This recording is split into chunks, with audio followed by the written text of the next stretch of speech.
Well, good morning. It's our third official YouTube channel episode, and I'm Brent, and this is Bible Talk with Brent. And pretty much we spend 5-10 minutes, not a long time, but just talking about some relevant topics that affect Christians and the church. And if you have never trusted Christ as your Lord and Savior, then you might find it of some interest as well. So.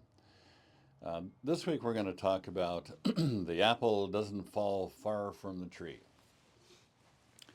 And so this is the idea that the people that you or I would spend time with become sort of like us. You know, you might have heard that old phrase, birds of a feather flock together.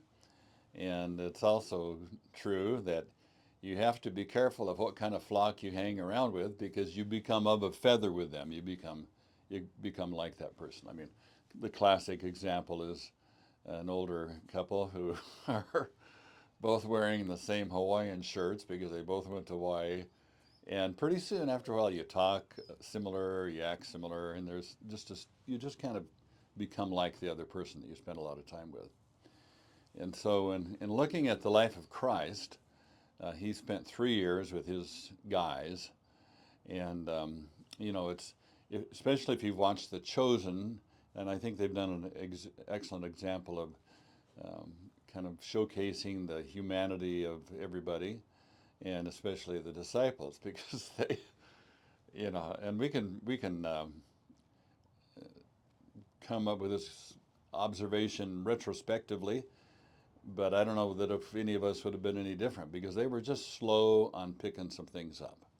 So, for instance, at the end of the ministry of Christ, specifically noted in the book of Mark, he says 3 times very clearly that he's going to be turned over to the authorities by the chief priests, and they're going to mock him and then crucify him. And then likewise he says, after I have risen, meet me in Galilee. He says that over and over.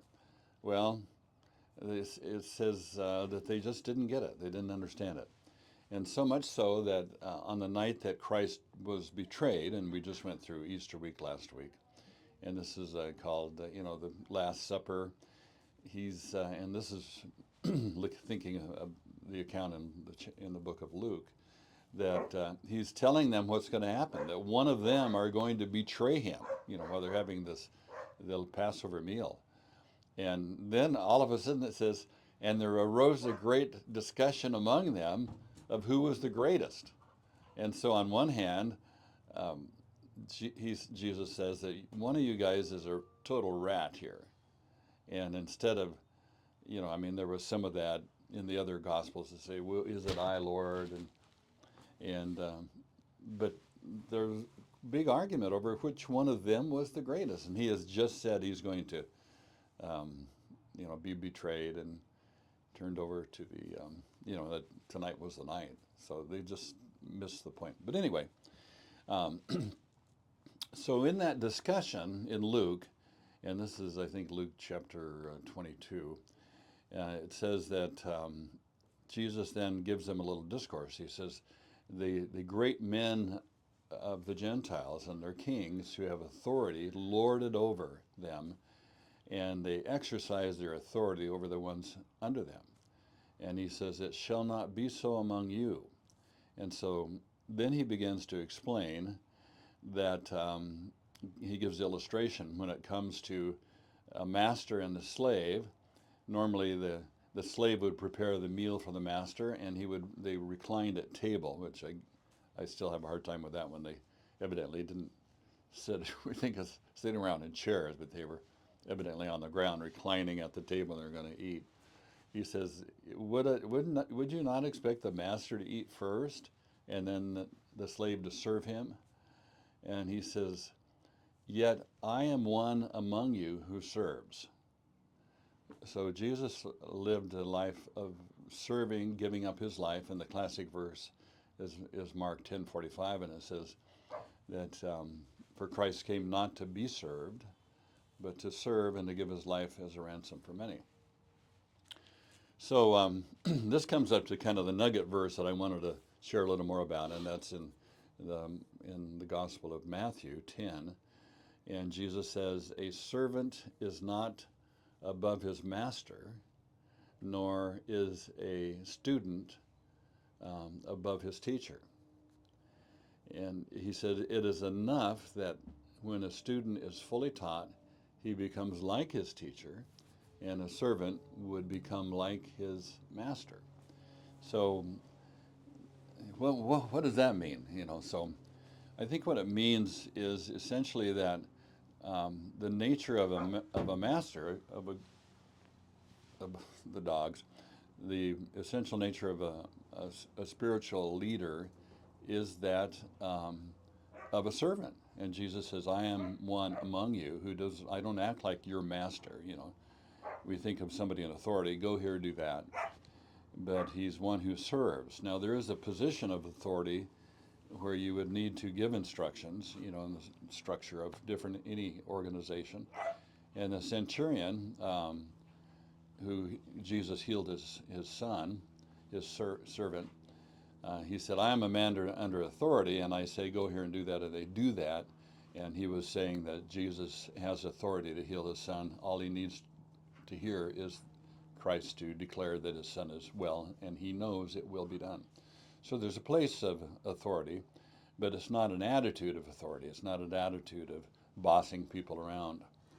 And so the same with a student, and that is that when a student is fully taught, he should become like his teacher, and the essential nature of a teacher is a learner. And the whole meaning of disciple in the Greek, mathetes, is a learner of someone.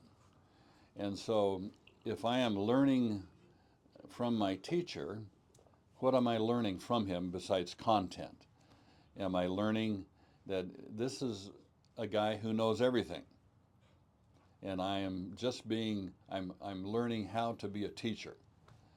So the problem with that is that the student will begin to become above his teacher. And the student will begin to see himself superior to his teacher and begin to teach the teacher. And Jesus says, no, that's not how it works. But if the teacher is communicating the fact that he, first of all, is a learner, and how did you get in a position of instructing others? Well, by learning yourself. And if all I do is teach, teach, teach, then my students or my kids, and I've made this mistake with my kids, lecture, lecture, lecture, you just can't shut up. But so maybe they haven't seen me as a learner where I'm asking questions. What? How does this work? How did you do that? You did that so effectively. What did you do? And so I'm modeling being a learner. And so when my student is really becoming like me, oh, come on.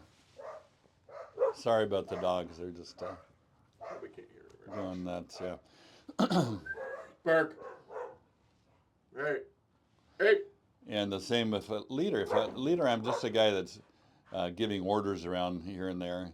And if I'm not really a servant, if I'm not viewing my leadership position as an opportunity to serve, and that's not just action; it's an attitude, it's a mentality that Jesus. You look at his life, and he's on his knees washing their feet. That wasn't even something that slaves would generally do. You'd wash your own feet, but here is the King of the universe washing his disciples' feet. And his acts of service were just, all the time. So the question about me is, okay, how am I doing? Am I just a teacher? Am I a learner? Am I still on the cutting edge of, getting new stuff and understanding? Am I still poring over the scriptures? Because it doesn't matter how many times you read it, you're going to get something new. So one of my favorite quotes from Billy Graham is he says, somebody asked him, what are your regrets, toward the end of his life? And he says, "I wish I would have read the Bible more." It's like, okay, what about me? How much time do I spend learning from the Lord and learning from the scriptures? So um, same with me. I don't want to end my life wishing I had read the Bible more. So wonderful book. Get into it, Old Testament, New Testament.